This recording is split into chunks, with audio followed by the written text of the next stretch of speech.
Good morning student.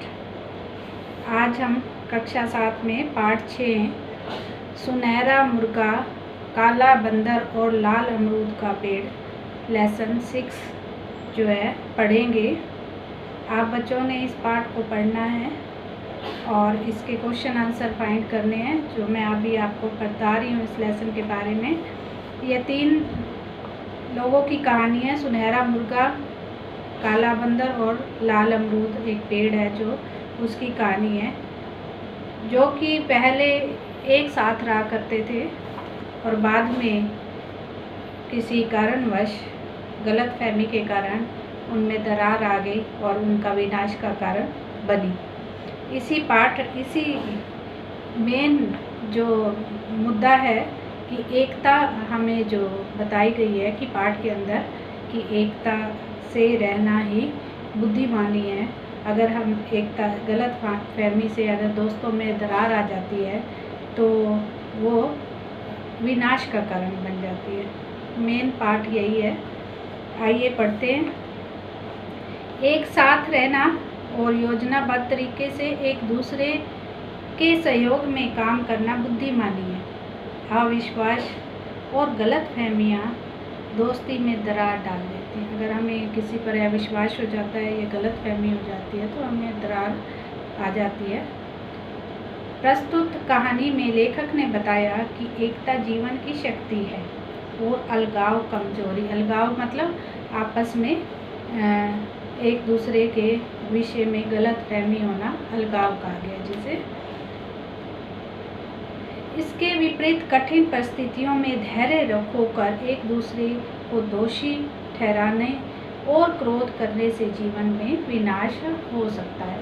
तो अगर हम किसी के बारे में कुछ भी गलत बोलकर एक दूसरे को दोषी ठहराने, समस्या को हल करने के बजाय एक दूसरे को दोषी ठहराने में लगे रहते हैं तो क्या होता है, विनाश होता है, जो नाश हो जाता है। सुनहरा मुर्गा अपनी तरह का एक ही था, इसलिए बहुत से मांस विक्रेताओं की नज़र उस पर थी। काला बंदर भी अपनी तरह का एक ही था, इसलिए बहुत से चिड़ियाघर के लोग जो है उस पर पकड़ने की कोशिश में लगे रहते थे। लाल अमरूद के पेड़ पर पूरे लाल अमरूद लगते थे। उस जैसा भी कोई दूसरा पेड़ वहाँ नहीं था। ये अपनी तरह के लाल अमरूद वाला पेड़ भी एक ही था, काला बंदर भी एक ही था और सुनहरा मुर्गा भी एक ही था, उन जैसा कोई और नहीं था। इसलिए फल वालों से लेकर स्कूल के बच्चों तक की भी उसके अमरूदों का लालच था। पर उन तीनों ने मिलकर एक ऐसी योजना बना रखी थी, कोई उनका कुछ नहीं बिगाड़ पाता था। जब कोई मांस विक्रेता मुर्गे को पकड़ने के लिए आता तो पेड़ उसे लुभाने के लिए 2-3 पके अमरूद नीचे टपका देता।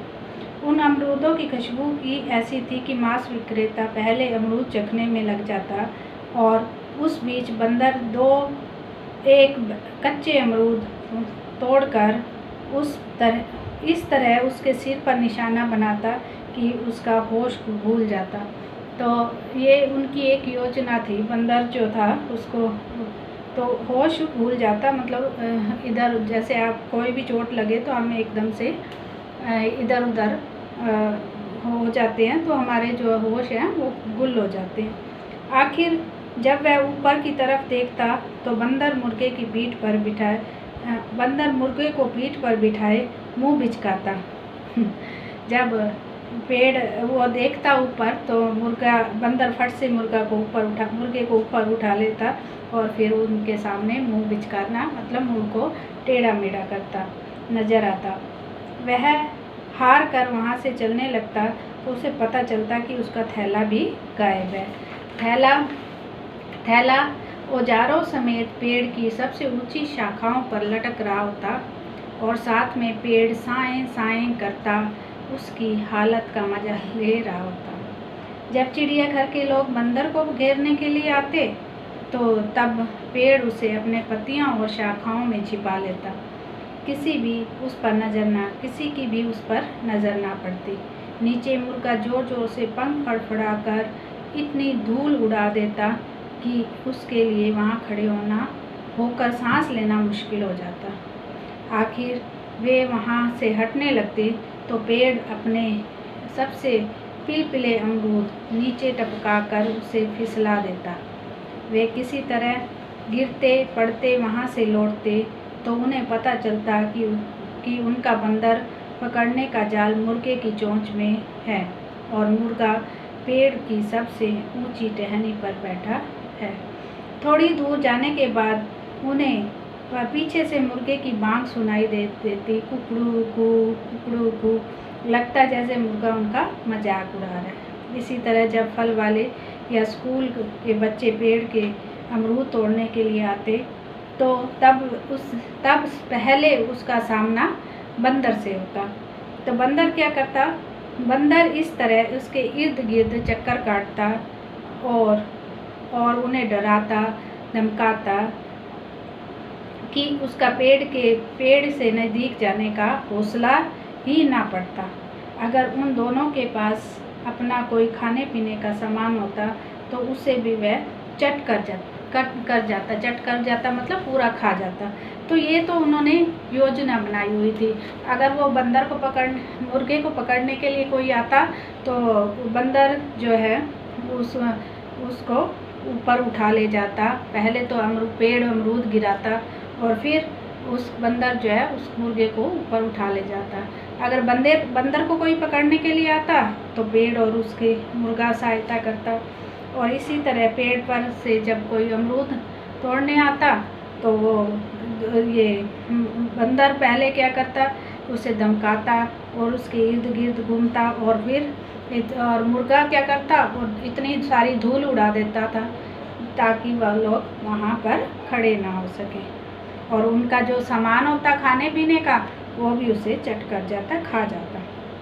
मौका लगने पर किसी के बाल नोच देता और किसी के कान उमेट देता। तो किसी के कान को छेड़ता और किसी के बालों को वो नोचने लग जाता था।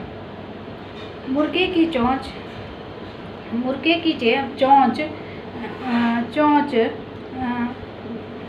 एक अमरूद में होती, जैसे कि अमरूद खाकर ही उसकी यह हालत हुई हो। लोग बीमारी के डर से अमरूद तोड़ने का इरादा छोड़कर वहाँ से लौट पड़ते। लौटते हुए यह और पता लगाने की अमरूदों के लिए कि जो टोकरी साथ लेकर आए थे वह बंदर के सिर पर है। बंदर एक मस्खरे की तरह आवाज़ें पैदा करता। मस्खरे मतलब हंसाने वाला, जो मस्खरा होता है हंसाने वाले की तरह जो है वो उससे आवाज़ें करने लगता, आवाज़ें पैदा करता मस्खरे की तरह। मस्खरे मतलब हंसाने वाला, उसकी तरह आवाज़ें पैदा करता और पेड़ की सबसे ऊंची डाली पर बैठ टांगे हिला रहा है। ऐसा होता तो वह क्या करता था? पेड़ की सबसे ऊंची डाली पर बैठकर टांगे हिलाने लगता। इस तरह वह मज़े से दिन काट रहे थे। एक दिन खूब घनी घटा गिर गई। घनी मतलब जैसे बादल आते हैं, बहुत काली काली घटा से गिर जाती है, तो घनी घटा गिर गई। पहले मूसलाधार वर्षा हुई और फिर ओले पड़ने लगे।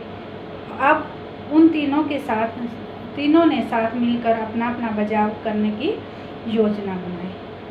तब इस तरह की बात नहीं सोची थी। पेड़ अपनी जगह पर शांत था और ओलों से उसके सारे अमरूद नष्ट हुए जा रहे थे। बंदर अपने जगह भीग कर बंदर का जो था बुरा हाल हो रहा था और ऊपर से ओलों की मार उसकी जान ले रही थी। मुर्गे की भी अपनी इसी तरह खस्ता हालत थी। खस्ता मतलब खराब हालत थी और वर्षा से भारी होकर उसके पंख ही नहीं खुल पा रहे थे। ऊपर से ओलों की झड़ी उस पर गोलियां दाग रही थी। मुर्गे के जो थे कि ओलों की जब उस पर मार पड़ रही थी तो उसे ऐसे लग रहा था कि जैसे कोई उस पर गोलियां चला रहा हो। ये दोनों छुटकू किसी काम के नहीं। पेड़ ने जलाकर सोचा। पेड़ चिढ़ने लग गया कि ये दोनों छुटकू तो कोई काम के नहीं हैं। मैंने आज तक हर मुसीबत से इनकी जान बचाई, पर आज मुझ पर इतनी बड़ी मुसीबत आई है तो उन्होंने अपनी अपनी पढ़ी है। तो पेड़ गलतफहमी यहाँ पर पैदा हो जाती है पेड़ के बीच में कि इन लोगों को तो अपनी अपनी पड़ी है, ये दोनों अपने अपने बारे में सोच रहे हैं और मेरे बारे में नहीं सोच रहे। तो एक बार मेरा हाल तक नहीं पूछा, मदद करना तो दूर रहा। ये पेड़ की सोच है। मैंने भी क्या साथी चुन रखे हैं। बंदर ने ठंड से कांपते हुए अपने से कहा। अब बंदर भी अपनी यही वाली सोच पाल रहा है, जैसे पेड़ सोच रहा है वैसे बंदर ही भी सोच रहा है। बंदर ने ठंड में कांपते हुए अपने आप से कहा कि एक पेड़ है जो ज़मीन में गड़ा होने की वजह से सुरक्षित है। सुरक्षित मतलब उसको लगा कि पेड़ तो ज़मीन में गड़ा हुआ है इसलिए ये सुरक्षित है, कि इसका कुछ नहीं बिगड़ेगा, ये ठीक ठाक रहेगा। और दूसरा पक्षी जिसे आकाश में उड़ सकने के कारण कोई खतरा नहीं। आज तक मुझसे तो ये अपनी रखवाली कराते रहे, पर आज मुझ पर इतनी सख्त मुसीबत पड़ी है। सख्त मतलब कठोर मुसीबत पड़ी है तो दोनों चुपचाप ताकते हुए मज़ा ले रहे हैं और कुछ नहीं कर रहे। ये बंदर सोच रहा है कि ये मेरी सहायता नहीं कर रहे हैं, मेरी इसी तरह से दोनों। फिर अब देखिए मुर्गा क्या सोचता है। बंदर और पेड़ तो हमेशा साथ है। मुर्गे की त्योरी डाले हुए मन में कुड़कुड़ाना शुरू किया। अब मुर्गा क्या सोचता है। मुर्गा ये सोचता है कि पेड़ और बंदर का तो अपना ही साथ है, और उसको क्रोध आ जाता है। क्रोध आते हुए वो मुर्गे की त्योरी मतलब क्रोध प्रकट करते हुए उसने कहा, और मन में कुड़कुड़ाते हुए उसने शुरू किया, मैं क्यों बेवकूफ़ बनकर इन दोनों के बीच में फंसा हूँ। आज तक मैं तो इनकी हर मुसीबत से अपनी मुसीबत समझता आया हूँ, पर आज अब मेरी जान पर बनी है तो हम दोनों को जैसे पता ही नहीं है। मज़े में बारिश में नहा रहे हैं और मेरी बात तक नहीं पूछ रहे। तो ये अब मुर्गा भी इसी तरह की सोच कर है, जैसे पेड़ ने सोचा, बंदर ने सोचा, और अब मुर्गा भी वही सोच रहा है। थोड़ी देर में ओले थम गए, तो ओले रुक गए, बारिश रुक गई, और तीनों ने फिर भी कोई बात नहीं की। पेड़ को चिढ़ हो रही थी कि उसके इतनी बारिश झेलने के बाद भी बंदर पर बोझ बनकर लटका है, और मुर्गा उसके तने से अपने पंख खुजला रहा है। बंदर को गुस्सा आ रहा था कि वह ठंड के मारे सनीपात मतलब तेज उसे बुखार हो गया। बंदर को जो था कि उसका तेज बुखार हुआ जा रहा है, और पेड़ अब भी उस पर बूंदे टपका रहा है। मुर्गा है कि अब भी अपने पंखों से चींटे ऊपर उड़ा रहा है, और मुर्गे को कुड़न हो रही थी। कुड़न मतलब चिढ़ हो रही थी कि पानी की मार से तो उसका जिस्म मतलब शरीर जवाब दे रहा है, और पेड़ जरा सी भी ज़मीन उसके लिए सूखी बजा कर नहीं रखी। और इसी तरह पेड़ ये सोचता है कि मेरे ऊपर बंदर बोझ बना बैठा है, और बंदर सोचता है कि पेड़ मेरे ऊपर पानी टपका रहा है, और मुर्गा क्या सोचता है कि उसके जो शरीर है जो उसका जवाब दे रहा है ठंड के कारण, लेकिन ना ही मेरे उस पेड़ ने मेरे लिए थोड़ी सी भी सूखी ज़मीन बचा कर नहीं रखी। बंदर से इतना तक नहीं हो रहा कि वह उसे वहाँ से किसी और सुरक्षित जगह पहुँचा दे। ये तो उन तीनों की अपनी अपनी जो गलत फहमी थी, अपनी अपनी सोच थी, वो सोच रहे हैं अपने अपनी तरीके से। अगले रोज़ दूसरे दिन क्या होता है कि पेड़ की टहनियाँ सूख गई, बंदर का जिस्म सूख गया, जिस्म मतलब शरीर भी सूख गया, और मुर्गे के पंख सूख गए, मगर तीनों में आपस में फिर भी कोई बात नहीं की। पेड़ सोचता रहा। पेड़ अब क्या सोच रहा है कि अब आए इन दोनों पर कोई मुसीबत तो देखूंगा, अपने को कैसे बचाते हैं। मैं अब इनकी कोई मदद नहीं करूंगा। अब पेड़ क्या सोच रहा है कि मैं अब इनकी कोई मदद नहीं करूंगा। मदद मतलब सहायता नहीं करूँगा। बंदर भी यही सोचता रहा, मुर्गा भी यही। उसी रोज़ एक मांस विक्रेता आया। अब देखो, अब तीनों की सोच जो है अलग अलग हो गई। तो उसी दिन रोज़ मतलब उसी दिन एक मांस विक्रेता आया। वह मुर्गे की तरफ बढ़ा और पेड़ ने अमरूद नहीं टपकाए, न बंदर ने मुर्गे को अपनी पीठ पर लिया, न ही मांस विक्रेता का थैला उड़ाया। मुर्गा मांस विक्रेता के थैले में बंद हो गया और दोनों ने सोचा, अब पता चलेगा, बड़ा मुर्गा बना फिरता है। मांस विक्रेता मुर्गे को लेकर चला गया। अब क्या था कि दोनों ने उसकी सहायता नहीं की और जो मांस विक्रेता था वो मुर्गे को लेकर चला गया। अगले रोज़ फिर उससे अगले दिन क्या होता है कि रोज़ चिड़ियाघर से लोग आए। उन्होंने बंदर को पकड़ने के लिए जाल बिछाया, तो पेड़ चुपचाप दूसरी तरफ मुँह किए रहा। बंदर उसके ऊपर की टहनी की तरफ टपका तो पेड़ ने वह टहनी ही टूट जाने दी। थोड़ी देर में बंदर जाल में था। थोड़ी देर में बंदर जाल, अब उस पेड़ ने उसकी सहायता नहीं की तो पेड़ के जो टहनी थी वो टूट गया और वो बंदर जो था जाल में फंस गया। चिड़ियाघर के लोग उसे घसीटते हुए ले जा रहे थे।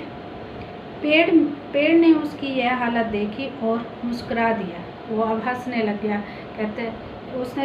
उसने मन में सोचा, अब रात दिन पिंजरे में रहना पड़ेगा तो इसके होश आएगा। होश मतलब इसको पता चलेगा कि अब क्या होता है। बड़ा बंदर बना फिरता था।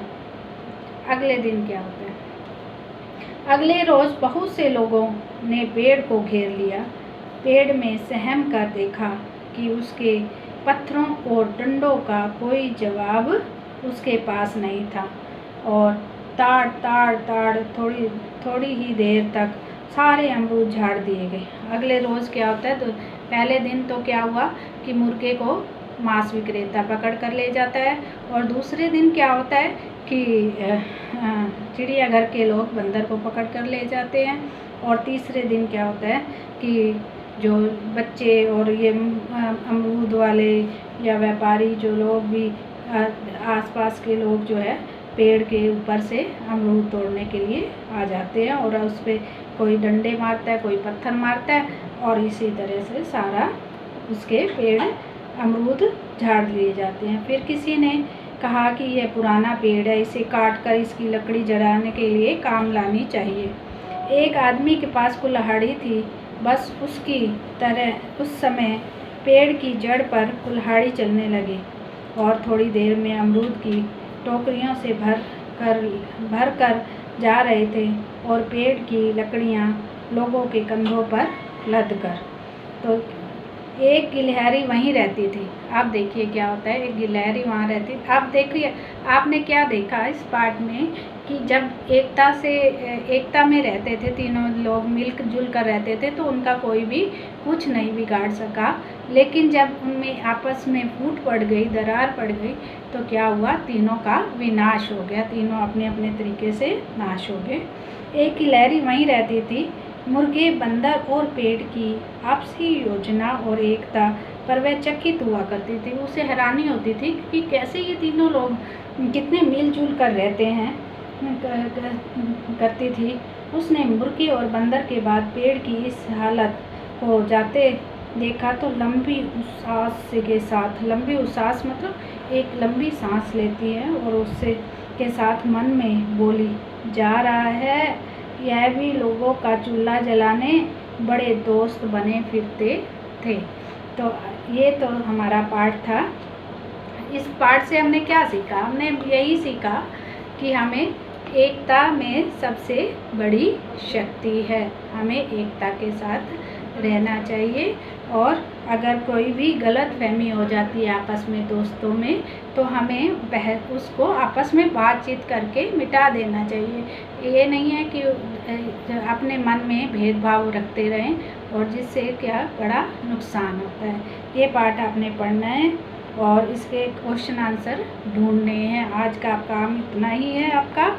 तो ये आप अपना पाठ पढ़ेंगे और क्वेश्चन आंसर ढूंढेंगे।